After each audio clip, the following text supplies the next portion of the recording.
अन्न परिकर चले गए, लेकिन गोविंद की शखा भगवान नारायण अनेक प्रकार से उस मथुरांगनाओं को आनंद प्रदान करने के लिए भगवान चले।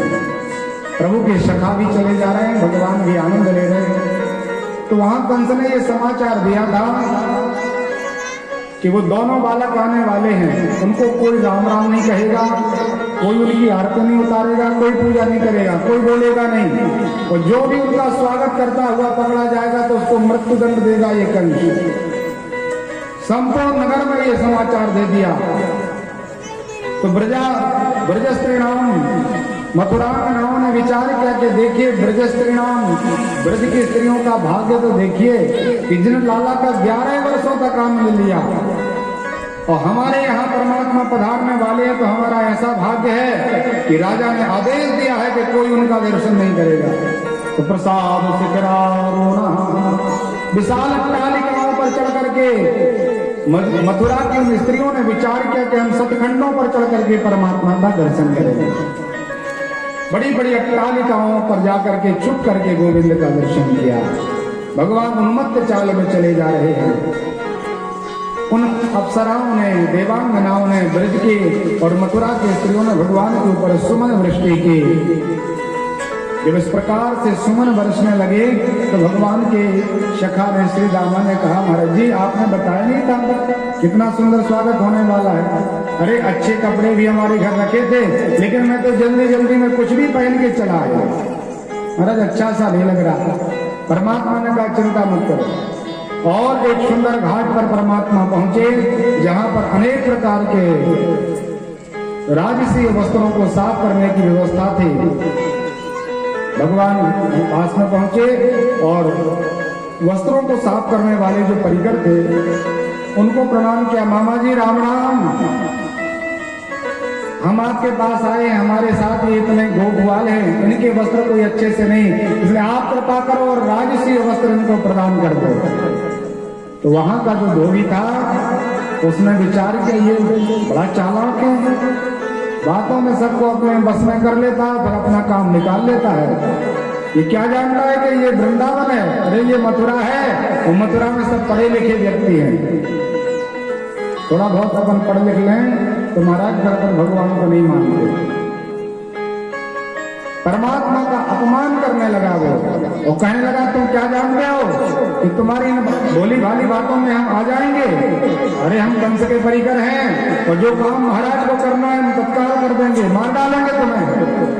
परमात्मा ने विचार किया ये तो बहुत बोलने लगा, तो एक ही परमात्मा ने प्रहार उसके ऊपर छोड़ा और अजकस कराग्रेण सिर कायात कायद।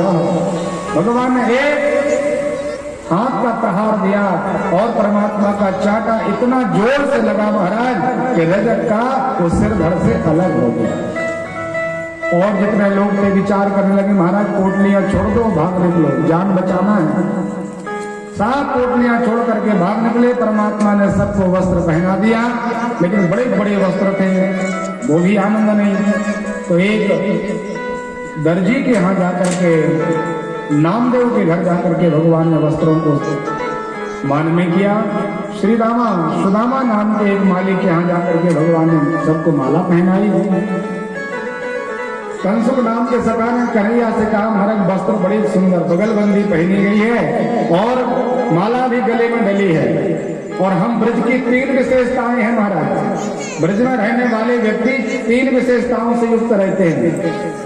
एक तो माथे पर सुंदर चंदन अवश्य लगा होगा, बिना चंदन का कोई ब्रज का व्यक्ति आपको दिखाई नहीं देगा। माला कंठी उसके गले में रहती है और अच्छा वस्त्र धारण करते हैं। तो वस्त्र तो पहन लिए, माला कंठी भी हो गई महाराज, लेकिन अभी हमारे ललाट में सुंदर चंदन का लेपन नहीं है। इसलिए महाराज कृपा हो जाए। एक कुब्जा नाम की स्त्री वहां से निकल रही थी, परमात्मा ने उसको देखा। विलोकितोज्ञान युवती वराननाम, भगवान ने युवती को सुंदरी कह के संबोधन किया। तो त्रिवक्रा 3 जगह से टेढ़ी कुब्जा ने कभी अपने किसी के मुख से ये सुंदर उपमा नहीं सुनी, किसी ने उसको सुंदरी नहीं कहा था। अनेक प्रकार से अपमान करके व्यक्ति बुलाते थे, आज सुंदरी शब्द सुना तो पीछे मुड़ के देखा। भगवान के विग्रह को देख करके महाराज टकटकी लगा करके देखते रहे। ऐसा स्वरूपवान कोई पुरुष नहीं दिखाई दिया आज तक। परमात्मा ने कहा ये चंदन लेके कहाँ जा रही हो? तो उसने समझाया कि मैं दास्य हम सुंदरम कंस संबताम त्रिविक्रमाहमेव कर्मणि महदभावितम भोजपतेरति प्रियम बिना युवाम भोजपति कंस जब तक हमारे हाथों का चंदन नहीं लगवा लेते तब तक महाराज उनको आनंद नहीं आता। मैं उनकी दासी हूँ और उनकी सेवा में जा रही हूँ। कन्हैया ने कहा आप कृपा कर दो तो मेरे बालकों को गोपों के लिए भी थोड़ा सा चंदन लगा दीजिए। गोविंद ने कहा और उसने सबको अनुलेपन कर दिया, चंदन लगा दिया।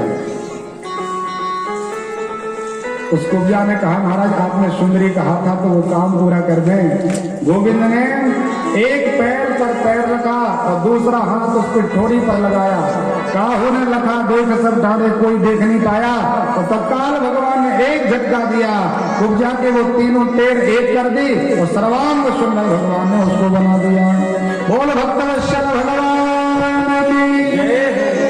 कुब्जा सर्वांग सुंदर हो गई, भगवान से प्रणय निवेदन कर दिया। महाराज अब हम आपके बिना नहीं जी पाएंगे, कृपा कर हमारी कुटिया में पधारो। भगवान ने कहा थोड़ा काम मुझे करना है, मामा को मिलना है और भी 2-4 काम है, वो पूरे करके हम आपके पास आते हैं। ऐसा कहते भगवान आगे बढ़े।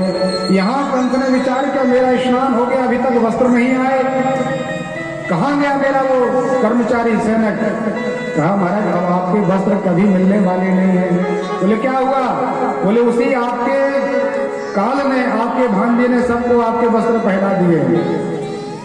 कंस ने कहा आज तिलक भी नहीं लगा, वो कुब्जा कहाँ चली गई? कहा महाराज कुब्जा को कुब्जा मत कहिए, वो सर्वांग सुंदरी हो गई है। अब कंस को विचार आया कि देखिए वो तो बड़ा चमत्कारी है, इतने बड़े बड़े चमत्कार करता है वो। सभी प्रकार के जितने भी वहां के व्यापारी गण थे परमात्मा तरफ मिल जाते हैं। व्यापारियों ने विचार किया महाराज हवा अब दूसरी तरफ बहने लगी है, अब दुकान तो चलाना है। नेता तो बदलते रहते हैं, राजा तो बदलते रहते हैं। आज ये राजा है इनकी जय जयकार, कल दूसरा आएगा तो महाराज उसके यहाँ भी मीठा लेके जाना पड़ेगा। इसलिए विचार उनके मन में आया कि अब सत्ता बदलने वाली है, तो सब परमात्मा की तरफ झुक जाते हैं। गोविंद के स्वागत में सब निमग्न हुए।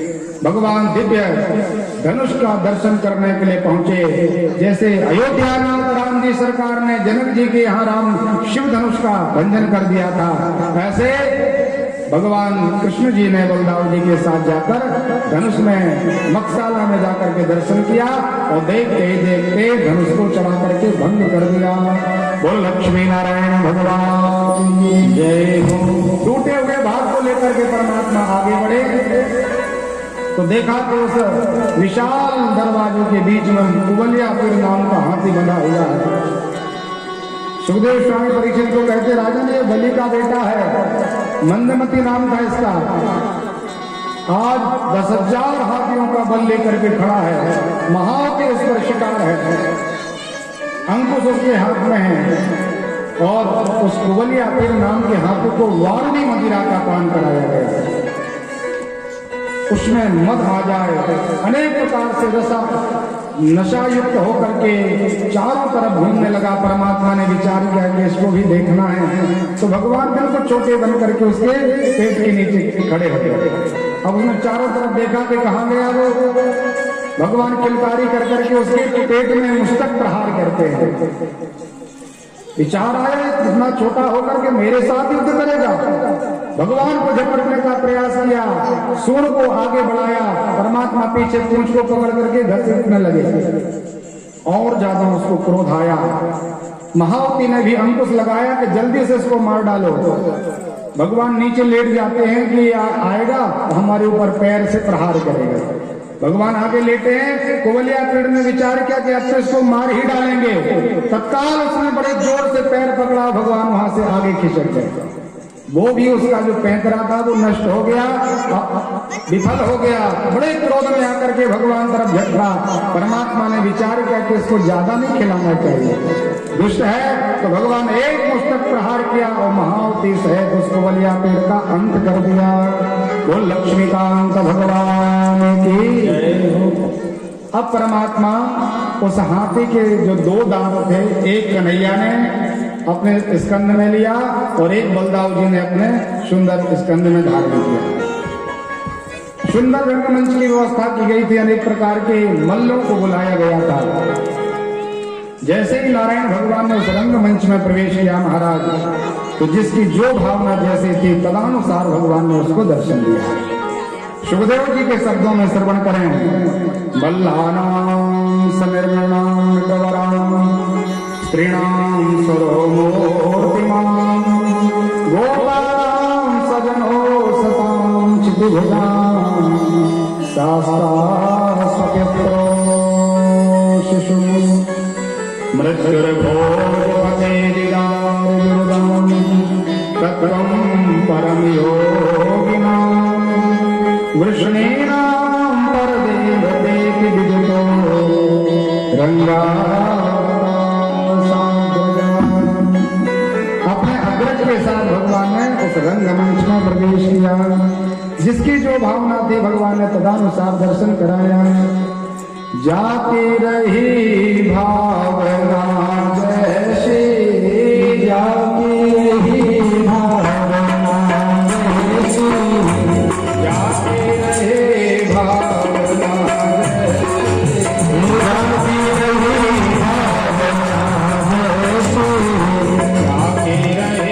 भावना जैसे, जाती रही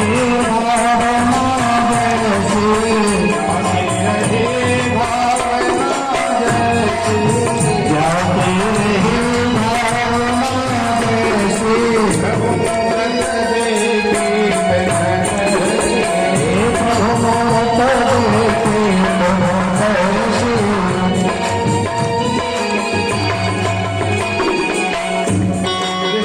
भावना तदानुसार दर्शन कराया। भगवान कहते हैं जो मुझे जैसा भजना चाहता मैं उसको वैसा ही स्वरूप देता हूं। किसी ने भगवान को विशाल नटवरों के रूप में देखा, जो चारों सल कौशल थे, उनको तो ऐसा लग रहा कि विशाल काय कोई मल्ल युद्ध करने वाला पुरुष आ रहा है। यहाँ पर जो भगवान के कुछ संगी साथी थे, स्त्रीगण थे, उनको अपना ही स्वजन भगवान दिखाई दे रहा है। ब्राह्मण लोग और अनेक प्रकार के संत वहां जो बैठे थे उनको तत्व के रूप में भगवान ने दर्शन दिया। तत्वम परम योगी नाम है। भगवान के माता पिता को अपना पुत्र के रूप में भगवान ने दर्शन दिया। कंस को तो ऐसा लगा जैसे साक्षात मृत्यु का आगमन हो रहा है। मृत्युर्मुखम, कंस को मृत्यु का मुख दिखाई दिया महाराज। और गोविंद निर्भयता के साथ जैसे 1000 शेरों के बीच में शेर प्रवेश करता है, ऐसे भगवान उस विशाल रंगमंच में प्रवेश किए। श्री सुखदेव स्वामी परीक्षित को समझाते हैं, राजन इस संसार में केवल आपकी दृष्टि का खेल है। आपकी जैसी दृष्टि होगी तदानुसार आपको सृष्टि का दर्शन होगा। आप जिसको जिस भाव में देखना चाहते हो उसका स्वरूप उसी तरह आपको दिखाई देने लग जाता है। एक राजा था, उसको महाराज बड़ी भारी एक गंभीर बीमारी हो गई। वैद्यों को दिखाया गया तो कहा महाराज इनको ऐसा रोग हुआ है कि इनको कभी भी किसी भी प्रकार से लाल और पीला कलर नहीं दिखना चाहिए। इनको केवल और केवल हरा हरा ही दिखे तो इनका रोग बहुत जल्दी ठीक हो जाएगा। तब राजा का सम्राट था तो महाराज सभी प्रकार की व्यवस्था केवल हरे कलर से युक्त हो गई। सर्वत्र सृष्टि जितनी थी राजा के आसपास की केवल हरी हरी। राजा भी हरा, मंत्री भी हरा और सचिव भी हरा। कोई भी आता महाराज तो पहले एक बाल्टी रंग डाल दिया जाता था उसके ऊपर कि ये मिलेगा, राजा देख लेगा तो उनका रोग बढ़ जाएगा, इसलिए पहले उसको हरा कर दिया। करते करते महाराज 2 वर्ष बीत गए और राजा का जो रोग था बिल्कुल ठीक हो गया। बिल्कुल शांति आ गई राजा के अंदर। विचार आया कि उसे वैद्य के लिए बहुत बड़ा इनाम देना चाहिए जिसने हमारे राजा के शरीर का रोग नष्ट कर दिया। वैद्य को बुलाया तो जैसे ही वैद्य आया तो सबसे पहले महाराज हरे कलर की बाल्टी उसके ऊपर डाली गई। उसने कहा ये क्या कर रहे हो? कहा महाराज आपके ही आदेश का पालन हो रहा है। आप ही कह के गए थे कि राजा को केवल हरी हरी वस्तु दिखाई दे तो इनका रोग जल्दी मिट जाएगा।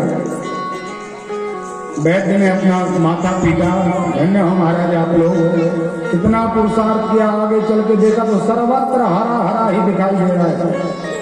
तो वैद्य ने समझाया कि आप लोग बिल्कुल मूर्ख हो क्या? उन्होंने कहा महाराज बताइए क्या कारण, क्या गलती हो गई? बोले हमने कहा था कि हरा चश्मा पहना दो अपने राजा को। केवल हरे कलर की पॉलीथिन के चश्मा यदि राजा पहनता तो जो भी देखता लाल देखता तो उसको हरा ही दिखाई देना था। इतना बड़ा पुरुषार्थ करने की क्या आवश्यकता थी?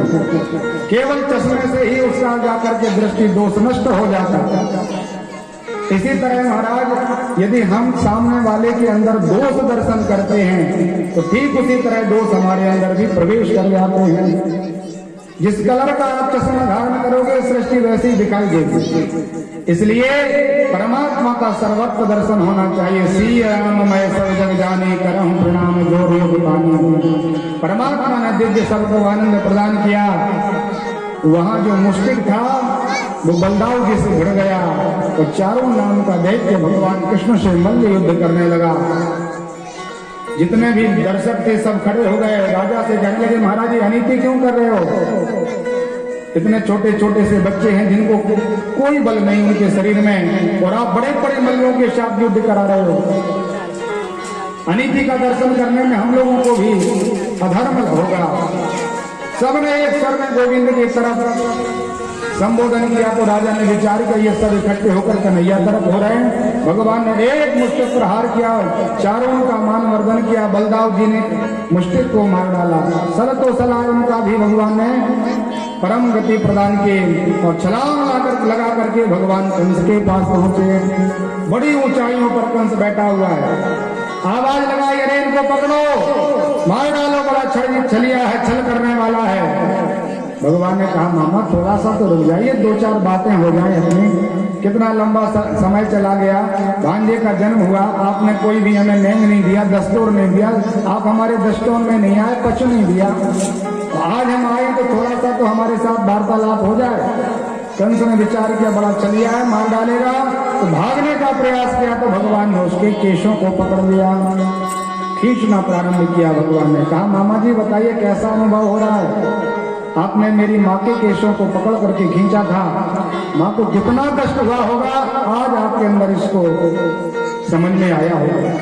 कंस बड़ा बेचैन हुआ, झटपटाने लगा, प्रयास करने लगा कहाँ जाए। तो भगवान स्वयं नारायण ने धक्का दिया तो विशाल सभा के बीच में डाल दिया। ऊपर से भगवान नारायण उसके ऊपर कुंदे। उसी समय मामा जी का गोविंदा बोल भक्त